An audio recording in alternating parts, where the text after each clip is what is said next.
Travou. E Relatos da Pandemia vem hoje com um programa especial. Aqui temos a presença do Dr. Cláudio Jerônimo, é médico psiquiatra da Unifesp e diretor técnico da unidade Recomeço Helvétia. Além do Dr. Jerônimo, temos também a Ana Cláudia Dantas, que escreveu o livro maravilhoso sobre o tema que vamos abordar, e Rita de Souza, jornalista e também personagem desse livro. O livro que eu gostaria de mostrar para vocês é Os Músicos Estão Reunidos, que é um relato do que a Ana Cláudia e Rita passaram com o filho Pedro. É uma homenagem ao filho Pedro e um alerta para todos nós. O que fala o livro do Dr. Cláudio, e que eu gostaria de começar a perguntar ao senhor, é a questão do crack em São Paulo. Nós estamos em plena pandemia. Como é o enfrentamento normal, o acolhimento normal na clínica, e como está sendo agora, com a pandemia, esse acolhimento? Está sendo possível, não está sendo possível? Como que está isso? Olha, a gente tem observado, né, a unidade Recomeço Helvécia, ela fica ali na região central, que é bem a Cracolândia mesmo, né? A gente tem observado que durante a pandemia, ou quando tem fechamento, principalmente, né, lá no começo da pandemia, que teve o fechamento dos serviços e comércios, etc., e agora também, né, eles acabam se reunindo mais ali, se concentrando mais ali, né? A impressão visual que a gente tem é que durante a pandemia houve um aumento de pessoas naquela região, ali perto da nossa unidade. A gente tinha feito um levantamento antes da pandemia, lá em 2019, né? Final de 2019, né? Janeiro, na verdade, que saiu os resultados, e a gente tinha momentos ali na Cracolândia que tinha cerca de 1.800 pessoas, né? Ali, né? Agora, visualmente, me parece que tem mais. Os serviços para essas pessoas, felizmente, têm se mantido, né? Uma abordagem na rua, alguns serviços até melhoraram no sentido de que tem mais água para eles ali, né? Mas como é o problema do crack, né? Esses serviços eles precisam ter uma gestão aí um pouco mais de perto para que a coisa melhore, né? Então, eu acho que o que existia tem se mantido, então, a maior parte dos hospitais aí recebem normalmente os pacientes. As comunidades terapêuticas, no início, elas tiveram uma diminuição, né, porque, assim, tem que fazer uma triagem antes de entrar ali, né, para a comunidade terapêutica, mas esse atendimento veio na medida em que os processos estão melhorando, eles já começaram a admitir pacientes normalmente. Eu não sei como vai ser agora, né, nesse recrudescimento da pandemia que nós estamos agora, né? Mas o problema do crack, ele permanece grave como sempre foi, né, e muito de difícil resolução como sempre foi. Quando a gente fala em crack, a gente não fala somente do que é dependente, do dependente químico. A gente fala também de famílias que dão suporte, que tentam dar suporte a esse dependente químico. Ana Cláudia, qual a importância das comunidades terapêuticas na tua busca, na tua saga para tentar resgatar teu filho? Todas as vezes que que ele escapava de vocês para ir para a Cracolândia ou para ir para o consumo? Olha, eu acho que essas reuniões, a gente tinha reunião em clínicas inclusive com psiquiatras, com psicólogos e tal. Então, a gente aprendia muito. É uma aprendizagem. Por exemplo, eu aprendi que isso era uma doença nesses grupos. E eu aprendi também que a gente também fica doente. A gente também fica com um comportamento ruim, um comportamento complicado.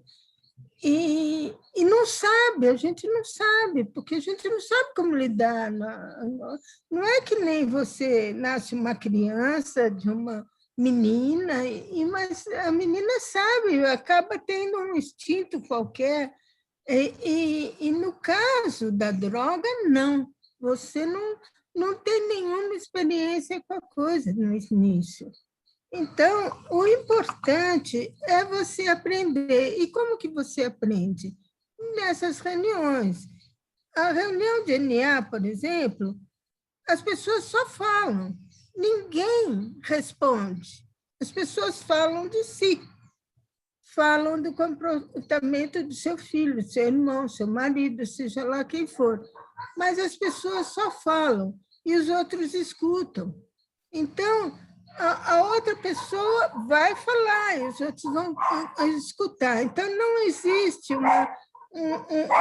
uma coisa de explicação assim, de tabus, de uma satisfação nesse sentido. Não. A gente aprende com a fala do outro. Então, vou matar esses cães. Não, eu acho que é isso. É isso. Rita, você, Pedro era seu irmão, e você muito nova, tanto quanto ele. Como é que na cabeça de uma jovem entra que o outro, tão jovem quanto, está precisando de ajuda? Como é que funciona a cabeça de quem tem que correr para dar o suporte, sendo tão nova, tão desprotegida quanto? Foi muito complicado. Até a gente entender, até eu entender que era a vida do meu irmão ali que estava em jogo, foi muito difícil passar por tudo que a gente passou, porque eu vivia muito confusa, né? Primeiro que ele era meu irmão mais novo, depois que ele tinha muita atenção, porque ele precisava de atenção, e eu tinha...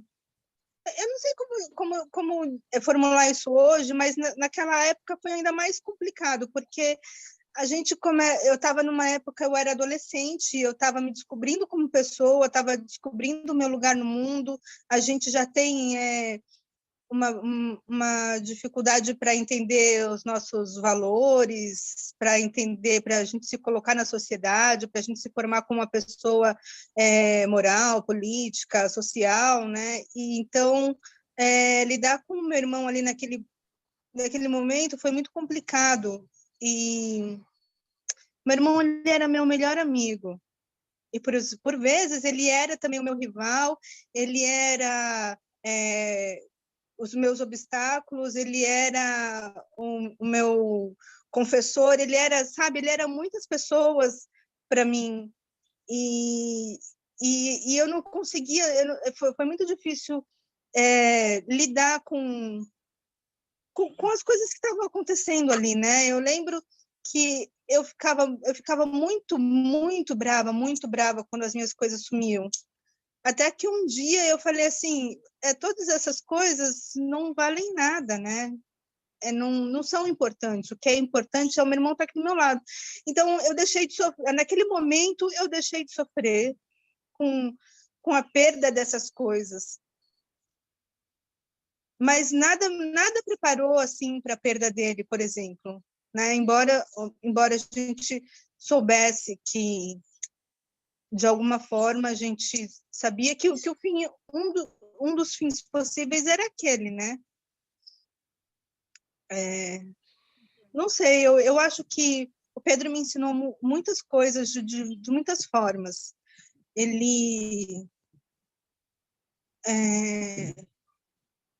Com ele eu aprendi a ser uma pessoa mais humana.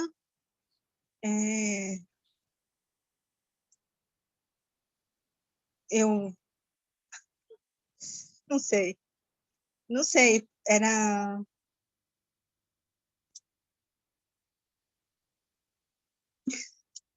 Eu vou te dar um tempo. Doutor Cláudio, uma coisa que, ouvindo as duas falando, a Ana Cláudia e a Rita, nós temos um problema que é esse ser que está precisando de ajuda. Qual é o suporte, no caso da unidade de recomeço, para as famílias, esse suporte tão necessário para que as pessoas de uma família entendam que aquela pessoinha que está em risco ali é uma pessoinha que vale a pena lutar. Qual que é o suporte que essas famílias podem receber das unidades terapêuticas? Olha, eu acho que eu fico ouvindo a Ana e a Rita, né? E é, eu admiro muito as duas, né? Assim, por ter aberto o coração, né? Assim, e dizer, né? O que passa no coração mesmo das famílias, né? Assim, o que passa no sentimento, né? Eu acho que poucas pessoas têm essa coragem de se expor, né, assim, né, os seus sentimentos por uma coisa tão difícil que né, a perda de um filho, de um irmão, né, ou mesmo um dependente químico na família, né? Eu acho que isso é muito... E o jeito que a Ana, eu tenho que dizer aqui, né, o jeito que ela escreveu esse livro, né, que é um livro, vamos dizer assim, que fala ao coração, mas de uma forma literária, né, assim, de uma forma muito linda, muito bonita. Eu acho que isso é admirável, né? E eu acho que as famílias, elas, como a Ana Cláudia mesmo falou, as famílias adoecem junto, né? E é justo a família que tem que tomar as piores decisões ou as mais difíceis decisões, né? Nos momentos mais críticos, né? Por mais que o tratamento ajude, né? Que o profissional diga assim, olha, agora está na hora de fazer isso, de internar, ou está na hora de fazer um tratamento ambulatorial e etc. É a família que toma a decisão, né? Que está com o seu familiar ali em casa, né? Então, eu acho que dar apoio para as famílias, assim, eu não vejo como tratar dependente químico sem falar com a família, sem conversar com a família, sem apoiar a família ou, eventualmente, tratar a família, né? E eu acho que uma das coisas mais difíceis que tem da gente é convencer mesmo as famílias, né, no tratamento, no apoio, é que elas precisam estar fortalecidas para ajudar, né? E que só o fato de estar forte, né, de si, tem que pensar em si a família também. Né? Ela tem que pensar em si, porque geralmente o que a gente faz é assim, o que eu posso fazer para ajudar o meu ente querido? E aí eu acabo negligenciando até as minhas coisas pessoais, né? Quer dizer, vendo a Rita falar aqui, né, o conflito que foi inicialmente, né, para uma adolescente que tem as suas próprias questões e tem também a questão de uma pessoa que ama ali com um problema, né? E também precisando de ajuda, né? E às vezes a família tem que, em determinado momento, né, olhar mesmo para si, dizer o que eu preciso para me fortalecer, né? E só assim eu vou poder ajudar o outro. E eu acho que todo o tratamento, então, inclusive na unidade de recomeço EUVS, o tratamento que a gente faz no CAISM da Vila Maria, que é o da Unifesp, a gente envolve a família. Não dá para tratar dependência química sem o envolvimento da família, né?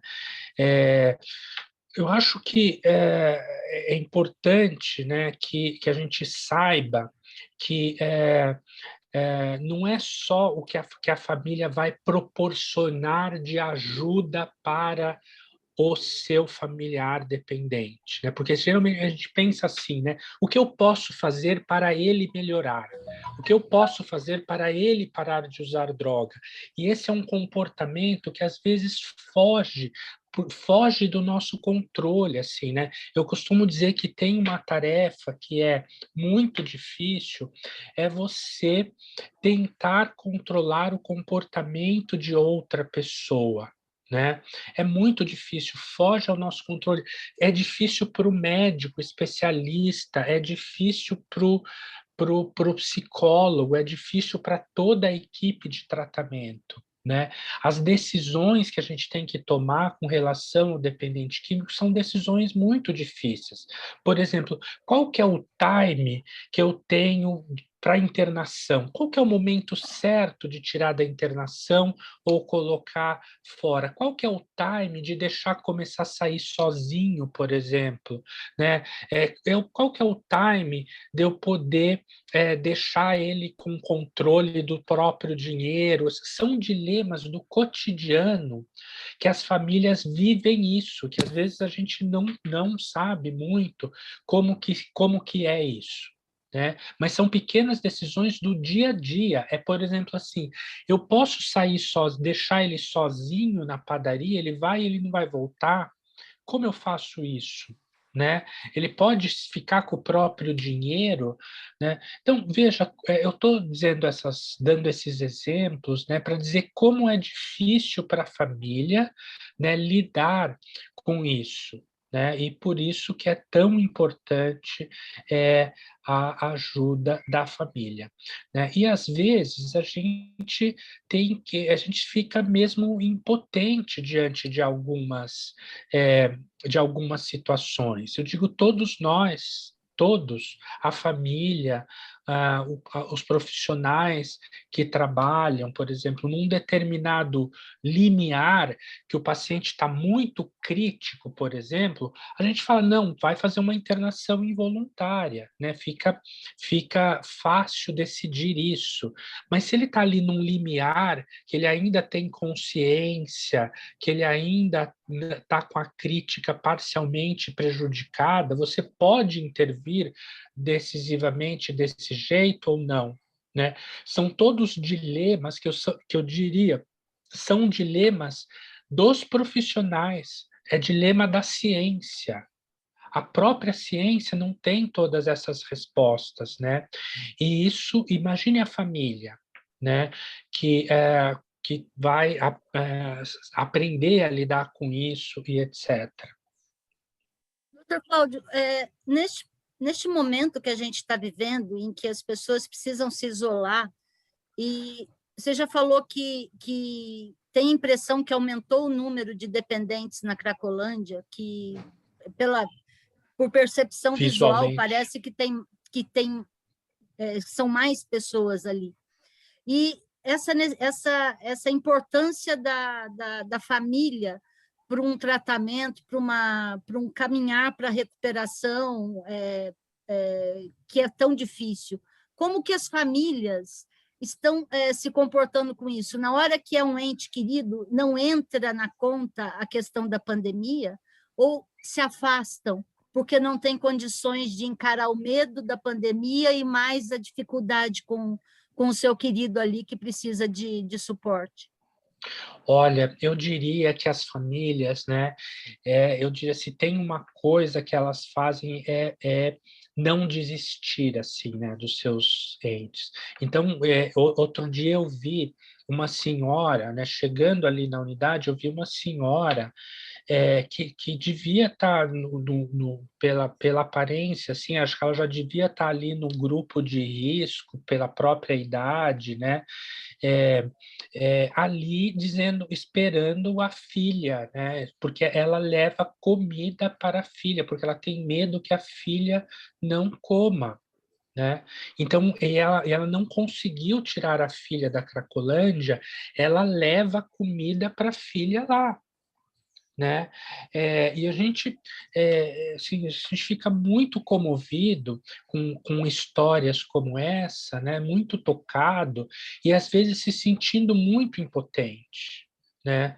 Porque assim a gente tem aí uma certa restrição, né, do que a gente pode fazer, do que não pode. Por exemplo, temos uma lei, que é a Lei 10.216, que rege a internação involuntária, né?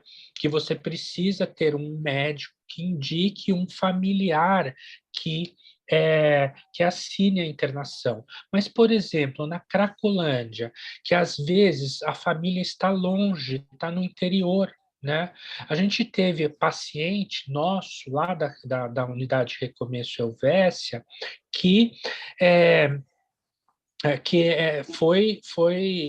era de outro país, né? A família estava lá. A gente teve que conseguir, assim que ele melhorou, desintoxicou, em contato com a família, ele voltou para o país dele. Né? Era um país, eu não me lembro nem agora qual era, mas se eu não me engano era um país africano, né? E ele voltou para o país dele. Então, essa pessoa, por exemplo, que a família às vezes está ali tão desgastada ou está longe, né? Você não tem como fazer a internação involuntária. A lei prevê a internação compulsória, onde o juiz determina a internação. Mas esse tipo de internação, ele é muito raro, né? Ele é muito difícil de fazer, né? Então, ali na Cracolândia, a gente tem, às vezes, uma dificuldade de como intervir, né? Acho que a Ana Cláudia pode nos dizer até, né, essas dificuldades que ela passou, né, assim, desses dilemas que tem que tomar, né? Dessas dilemas de decisões que são muito difíceis, né? Ana Cláudia, conta como que funciona o coração de uma mãe que tem que tomar a decisão de uma internação involuntária. O que move a mãe nesse momento? Eu vivia muito tensa, mas eu nunca consegui internar ele sem autorização dele, entende? Muitas vezes foi ele quem pediu. No começo, não. No começo, ele não queria, mas nós falamos para ele que era a única situação, que não dava mais para ele viver em casa daquele jeito. Conversamos e ele já estava ouvindo. Porque o que acontece? O garoto chega na sua casa e não ouve. Não, o que você fala, ele não atina, sabe? Ele não acha que isso é verdade, ele não acha que isso tem um motivo de ser. Então, a gente tem que esperar ele ouvir, entende? Então, tem um momento que ele dorme, ele come e tal, e aí ele ouve. Ele acorda e ouve. E aí é nesse momento que a gente conversa, fala, abraça, faz o diabo. E aí, espera aí só um pouquinho. E aí, esse momento da internação, e depois, no início, ele foi em umas clínicas muito boas, porque eu tinha um convênio muito bom. E então ele foi em umas clínicas excelentes da Johnson Johnson, foi umas clínicas realmente boas. Depois, eu precisei sair do meu emprego, ficar com ele, ficar com... A minha filha me ajudou muito nesse momento, porque a minha filha, de início, estava fazendo a faculdade em outro estado. Então, ela não podia fazer muita coisa, e ela tinha muito cuidado comigo, entende? Ela se preocupava muito comigo. Quando ela voltou, é que ela começou a lidar com ele. A princípio, não é nada agradável, quer dizer, em momento nenhum é agradável, mas, a princípio, a gente não gosta, a gente fica brava com ele, a gente, sabe? É como ela falou, ele roubava. A princípio, você ficava furiosa, né? Às vezes, ele roubava uma coisa que se custou para ter, entende? Mas depois, com o tempo, você fica percebendo a situação dele, né? E aí fica mais fácil. Aí houve períodos que ele chegou em casa e pediu para ser internado. Então, eu acho que isso é uma evolução, tanto dele quanto nossa, entende? Por quê? Porque ele sabia que na internação, oh meu Deus do céu, desculpa, ele sabia que na internação ele melhorava, ele se dava bem e se dava com pessoas que estavam limpas, que almoçavam, jantavam, faziam tudo isso, né? Então, eu acho que é uma coisa realmente que vai evoluindo. Não é fácil. A gente,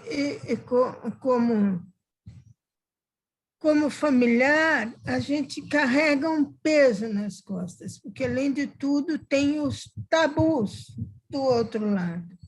Por exemplo, eu e minha filha, nós fizemos tudo sozinhas. A minha família era totalmente contra, entende? Eles achavam que eu tinha que deixar ele na rua e eles não faziam nada para nos ajudar. Então, é uma coisa complicada, é uma coisa bem complicada. Rita, cada um tem sua história, né? Cada família tem. Eu queria a Rita agora, se você puder, Rita, porque são várias internações, pelo que eu estou entendendo, ocorreram várias internações. E você, tão nova, tendo que abdicar de algumas coisas para ajudar a mãe a cuidar do irmão. Quando voltava da clínica, qual que era o seu sentimento? E quando caía de novo e voltava a usar, o que acontecia com a Rita criança, a Rita adolescente, a Rita jovem? Olha, Lourdes, eu nunca enxerguei a nossa história como um sacrifício, sabe? Eu nunca me vi fazendo um sacrifício, eu me vi, pelo outro lado, fazendo escolhas, né? Então, teve uma época que eu escolhi trabalhar em casa, porque assim eu podia ficar com eles. Teve uma época que eu escolhi arcar com as contas, por exemplo, enquanto a minha mãe estudava com ele. Ele e a minha mãe estudaram vestibular porque a gente queria que a gente em algum momento a gente pensou assim, a gente teve a brilhante sacada de que se ele se sentisse uma pessoa de novo, uma pessoa humana, né, gente, ele podia ter mais força para lutar contra a doença dele. Então, uma das coisas que a gente entendeu que ia mudar a vida dele era se ele estudasse. E o menino tinha parado de estudar na 7ª série, mas um dia a gente matriculou ele, a gente escreveu ele na FUVEST, ele foi fazer a prova da FUVEST de ressaca, assim, ele chegou em casa depois de uma semana na rua e era o dia de prova na FUVEST, então ele não tinha nem dormido nem 3 horas aquele dia, a gente deu banho nele, levou ele fazer a prova e ele passou para a 2ª fase da FUVEST, sabe? Então, nesse momento, a gente entendeu assim, que se ele estudasse, ele ele ia se sentir gente, ele ia se reconectar com ele ia achar um sentido para lutar. E então a minha mãe, para ajudar ele a estudar, para ajudar ele a não esmorecer, né? A minha mãe foi com ele fazer cursinho, se inscreveu com ele nas faculdades. Então, foram as nossas escolhas de vida, assim. Eu não vejo isso com nenhum sacrifício, eu nunca me vi perdendo nada ali, né? Tipo, tinha pessoas na minha família que falavam assim, você está estragando a sua vida, né? Você tem que abrir mão disso. Tipo, como é que a gente abre mão de um irmão? Não existe isso, né? A gente teve essa história e a gente ganhou muitas batalhas, porque, como a minha mãe falou, existe um tabu, as pessoas têm vergonha de falar disso, porque quando uma pessoa tem câncer, quando uma pessoa é diabética, não tem problema em falar sobre isso. Agora, quando uma pessoa tem um problema com droga e é uma doença, parece que a gente é obrigado a se calar. O doutor Jerônimo estava falando que o tratamento tem que envolver a família, mas assim, eu lembro que quando a gente acompanhava o meu irmão nisso, a gente via lá as famílias que eram compostas de mães, irmãs, esposas. A gente viu poucos pais ali, a gente viu poucos irmãos ali. A gente via muitas mães, senhoras que, né, iam lá levar a comida para a sua pessoa querida que estava ali. Mas era muito difícil ver um pai, um irmão, e aí a gente entendeu que a gente tinha que falar sobre isso. Então, a gente não ficou mais escondendo, a gente não mentia mais por ele, sabe? Então, por exemplo, quando ele conseguiu entrar no Mackenzie, porque ele foi muito bem na prova nessa prova do segundo, no Enem, isso. Ele foi muito, muito bem. Então, tipo, ele pôde escolher, ele passou entre os primeiros, assim, ele pôde escolher o que ele queria fazer e ele foi fazer publicidade no Mackenzie. E aí, em determinado momento, ele perdeu o semestre porque ele recaiu. Então, a gente foi lá lutar junto com ele para ver se ele conseguia. E lá no Mackenzie, as pessoas que entraram pelo Enem, que entraram com bolsa, eles eram acompanhados por um assistente social, era todo um departamento voltado, né, para essas pessoas.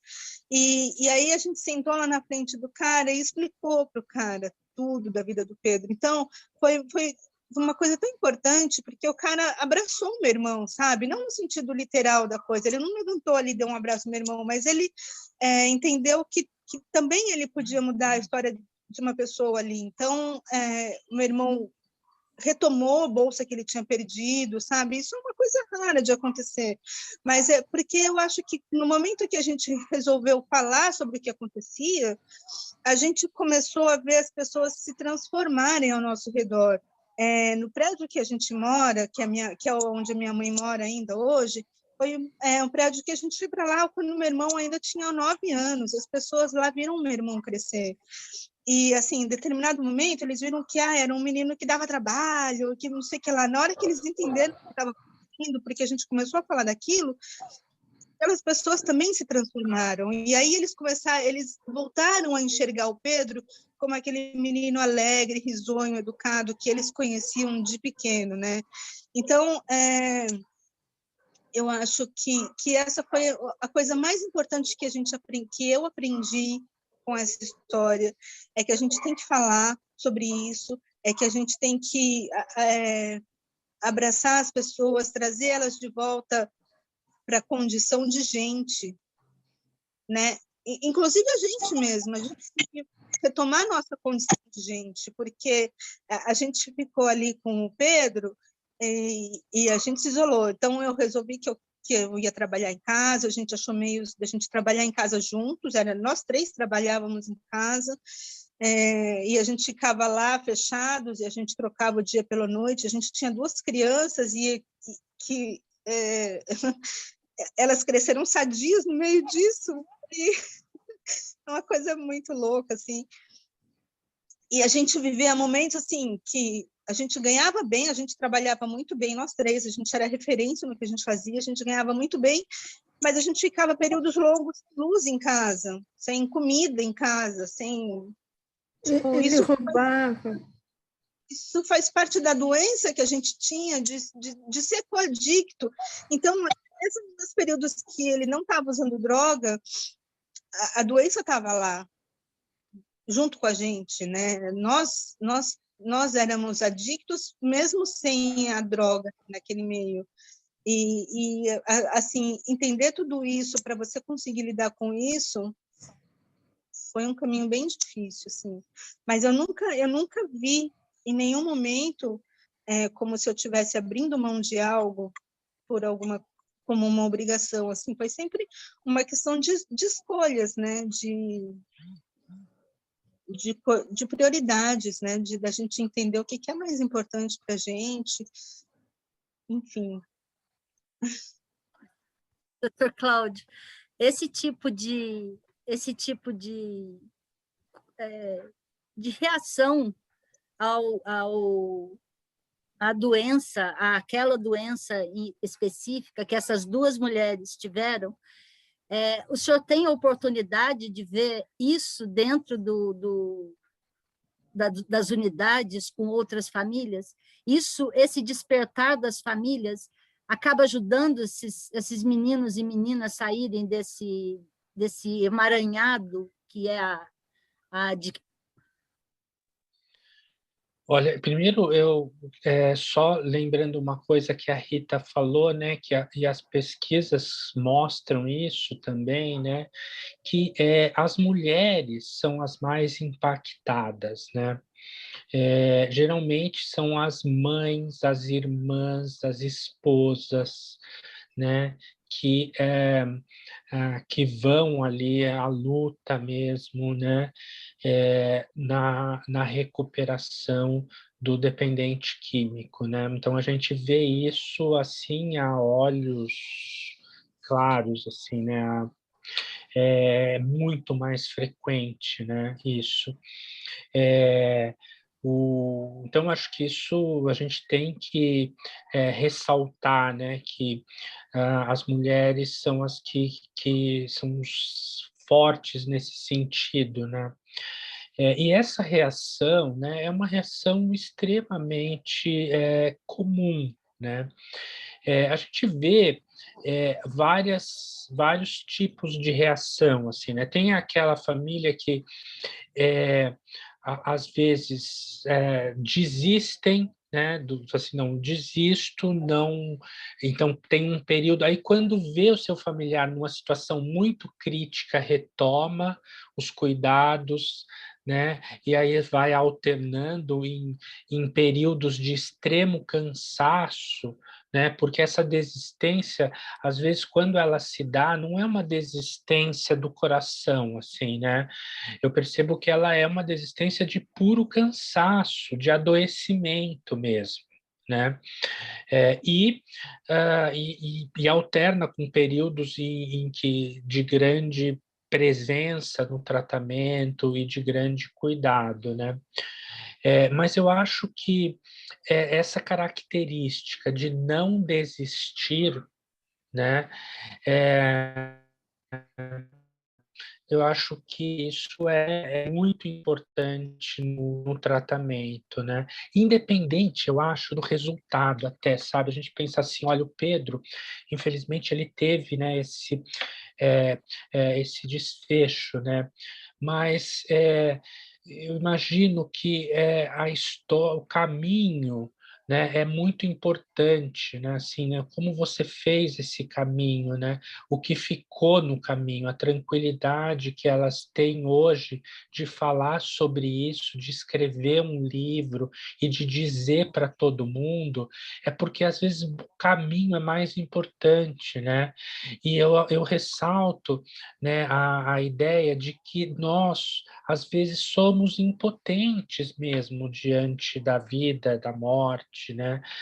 E que não sei se o que a gente, né, vai fazer assim, olha, salva com certeza, né? Assim, né, tudo que eu fiz teria valido a pena se salvasse. Não sei, né? Assim, se esse é o melhor jeito de olhar para essa situação, né? Porque para mim o salvamento, né, ele se dá no dia a dia, enquanto você viveu, né? Assim, o como se deu esse cuidado, essa relação, né? Que é o mais importante, eu acho, né? Então, porque tem coisa que realmente foge do nosso controle, né? Foge, né? A gente não tem muito, a gente tem que acreditar que tem uma, uma decisão aí que não é nossa, né? Que se dá não sei em que esfera, né? Mas que esse caminho é muito importante, né? Estar junto, ajudar, né? E eu acho que a Rita disse uma coisa importante, né? Que muitas decisões, muitas escolhas foram salvadoras, né? Eu acho que isso é muito importante, foi mesmo, e ter essa visão, né, de que foi salvadora, né, eu acho que é um jeito de olhar a situação muito funcional, né, muito bom, né, que você perceba assim, né, que a Rita perceba assim, que a Ana Cláudia perceba assim, e que todos nós percebamos assim, né, então eu acho que é muito importante a presença da família. É claro que, veja, a gente tem ali, às vezes, na Cracolândia, né, famílias que são muito desestruturadas, diferente da família do Pedro, né, são famílias que são todos usuários de droga, já são todos, é uma família muito disfuncional, né? Por exemplo, a gente tem pacientes na moradia monitorada, por exemplo, que é já a fase final de recuperação, quando ele está abstinente, conseguindo um emprego e tocando a vida dele já, né? Então, as pessoas que saem da moradia são pessoas que estavam em alta vulnerabilidade social, usando crack na rua e que não tinham esse apoio que o Pedro teve da família, né? Quer porque a família não tinha mesmo a estrutura para isso, e às vezes o próprio paciente, que eu ia dizendo, escolhe dizer assim, olha, eu prefiro não ficar muito perto da minha família, né? Porque a família é muito desestruturada, eles usam droga, então eu prefiro manter uma proximidade afetiva, mas uma distância física, né? Que a gente entende perfeitamente isso, né? Isso também é uma coisa que acontece, né? Mas eu diria que para as famílias é, é muito sofrido, né? Se a gente for ver os relatos do amor exigente, por exemplo, né? Que as famílias têm aí um contato muito grande com esse grupo de autoajuda, né? São esses dilemas que a gente assiste aqui na família da Ana Cláudia, né? São esses dilemas.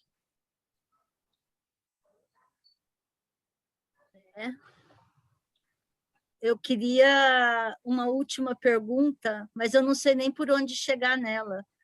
Eu tive, doutor Cláudio, um período fora do Brasil, em Londres, e nesse tempo eu convivia com os integrantes do AANA.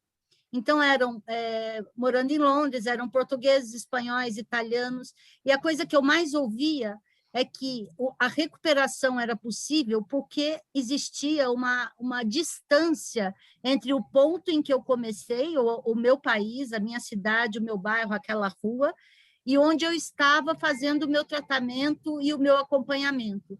Essa distância é real quando a gente fala em Brasil, assim, eu posso mandar meu filho para a Argentina, eu posso mandar meu filho para o Peru, eu vou conseguir esse distanciamento da droga se a droga vai junto com... É uma doença. Eu não sei se eles estavam se enganando ou se eu estava muito pouco perceptiva daquilo que eles estavam comentando. Entendi a sua pergunta. Olha, eu acho que a gente fala em fator de risco e fator de proteção, né? Então, às vezes, o ambiente é fator de risco, o ambiente é fator de proteção, mas ele não é determinante, né? Então, você achar que vai resolver uma doença complexa, como é a dependência química, que envolve questões biológicas, sociais e psicológicas, né? É, é, é, com a intervenção unicamente social, ou unicamente biológica, ou unicamente ambiental, né? Eu acho que é realmente temerário, né? Eu acho que a gente tem que mesmo entender caso a caso, né, e ver aqueles que são o que é mais fator de risco, né, a gente evita, né, ajuda, né, mas dizer que isso só vai resolver o problema não é, né? Então, assim, veja, todo o apoio, né, que a família dá, né, para os pacientes, e em geral esse apoio a gente vê aqui o que a Rita, né, e o que a Ana Cláudia fizeram pelo Pedro, né, é, é, ah, a gente vê isso, né, assim, né, que toda essa ajuda às vezes era suficiente, às vezes não era, ou às vezes funcionava, às vezes não, né, porque tem outros fatores envolvidos, né, tem outras questões que não são só o apoio familiar, ou que não são só a correção biológica, bioquímica do cérebro, né, tem outras questões envolvidas, psicológicas, traço de personalidade, né? Como a pessoa enxerga o mundo, como ela, o temperamento, né? Que é uma coisa que a gente sabe pouco, inclusive, como se dá o temperamento, né? Então, todas essas questões estão envolvidas, né? Eu acho que, diante de tal complexidade, eu diria que o que tem que fazer é isso que a Ana Cláudia e a Rita fizeram, né? É apoiar, é fazer o que está ao alcance e é dar voz para esse problema, né? Porque, veja, é um problema grave, né? E que pode causar a morte, sim, apesar de todos os cuidados, né? A gente está vivendo a pandemia, a gente sabe que o nosso organismo reage de forma diferente, né? A gente pode saber assim, olha, apesar de todos os cuidados médicos, profissionais, etc., tem gente que não suporta e morre pelo Covid, né? Porque o corpo reagiu de uma maneira diferente do que se esperava ou do que o outro reagiu, né? Então, esse fator que é o imponderável, que não está na nossa mão, né, às vezes, eles precisam ser tidos com tranquilidade. Assim, a gente precisa fazer o que é possível fazer, o que está ao nosso alcance fazer, né? Agora, mesmo fazendo isso é difícil, eu diria que se a gente não fizer o que é possível, aí que a recuperação não vem mesmo, né? Por isso que as políticas públicas são tão importantes, né? E eu defendo tanto essa ideia, né? Esta é uma situação difícil quando a gente faz tudo o que pode, tudo o que precisa, tudo o que dá, né? Imagine se a gente não fizer, né? O que isso pode acontecer? Então, eu acho que assim, eu sou um otimista na recuperação. Eu acho que recuperar é possível, né? E eu acho que assim, né, a Rita falou uma coisa que me lembrou, né, ela falou assim, se você tem um câncer, uma pressão alta, um diabetes, né, todo mundo, se você tem lá uma pessoa que tem diabetes, e ele deixa de ir no tratamento, né, o que você diz para ele? Você diz assim, não, volte para o tratamento, volte ao seu regime, volte a fazer aquilo que você fez, que estava funcionando, né? E funcionou por um tempo, né? E com o dependente químico, com a doença mental, a ideia é o peso e a medida é outro, né? Então você fala assim, você teve uma recaída, então tudo aquilo não adiantou, não funcionou, não volta mais lá, não faz mais o que você estava fazendo, né? E desconsidera às vezes que por um período aquilo funcionou sim, e que talvez a gente tenha que pegar aquilo como aprendizado. Enfim, eu estou dizendo essas coisas para dizer assim, que a gente precisa fazer o que é possível. Eu costumo dizer assim, a gente tem que fazer só o que é possível e tudo o que é possível, né? Assim, né? Então, eu acho que é nesse sentido que eu quero dizer isso. Queria dizer a vocês que foi uma conversa muito boa. Eu gostaria que a gente não perdesse o contato, que o GGN está aberto, que são conversas assim que levam um pouquinho mais de compreensão para as outras pessoas. E como a Rita falou, quando deixa de ser tabu e passa a ser um problema a ser enfrentado junto, ele é mais efetivo na resolução, né? Então, o tabu precisa deixar de existir. A gente precisa passar a ver esses seres humanos como seres humanos e tratá-los com carinho para que possam sair dessa doença. Então, assim, acho que foi uma lição para mim, eu agradeço a vocês três, Ana Cláudia, Rita e Dr. Cláudio Jerônimo. Eu gostaria muito de dizer que GGN está de portas abertas. Muito obrigado. Vou mostrar meu livro de novo. Aqui. Muito bem. Aqui também. Ele é bom. Olha, eu posso dizer que eu recomendo fortemente o livro, né? Acho que a Ana Cláudia diz isso, assim, olha, ela não é um livro de autoajuda, nada, né? É um livro, mas eu acho que ajuda, né? Não é um livro de autoajuda, mas ele ajuda. Ele ajuda não só às famílias, mas aos dependentes químicos. Eu recomendaria todo dependente químico ler esse livro. Todo. Porque, veja, existe uma coisa que a gente chama de percepção de risco, né? E geralmente o dependente químico tem uma baixa percepção de risco. Ele acha que o risco, ou ele superestima, né, a sua potencialidade, o seu organismo e a sua capacidade de enfrentar o problema, né, ou ele subestima o que a droga pode causar. Né? Eu acho que essa baixa percepção de risco faz, inclusive, as pessoas usarem mais droga, né? Quer dizer, eu falo muito sobre legalização de maconha, por exemplo, que é um outro assunto que a gente pode discutir outra hora, mas o que caminha para a legalização da maconha, por exemplo, é justamente essa baixa percepção de risco social, né? Então, isso é muito importante do ponto de vista macro, do ponto de vista epidemiológico, né? Então, eu recomendo que os dependentes químicos leiam esse livro, né? Para saber, porque eu acho que é o coração de uma mãe e de uma irmã aberto, como eu nunca vi antes, assim, publicamente, fora do meu consultório, né? Eu acho que é lindo de se ver. E muito obrigado, Ana Cláudia, por compartilhar com a gente isso, viu? Verdade. O livro é maravilhoso, eu recomendo também aqui, eu falando. É um baita exercício de humanidade ali dentro. Sim. Então tá, gente, agradeço de coração a participação de vocês aqui nesse programa e vamos em contato para uma próxima rodada. Muito obrigado. Até mais para vocês. Obrigada.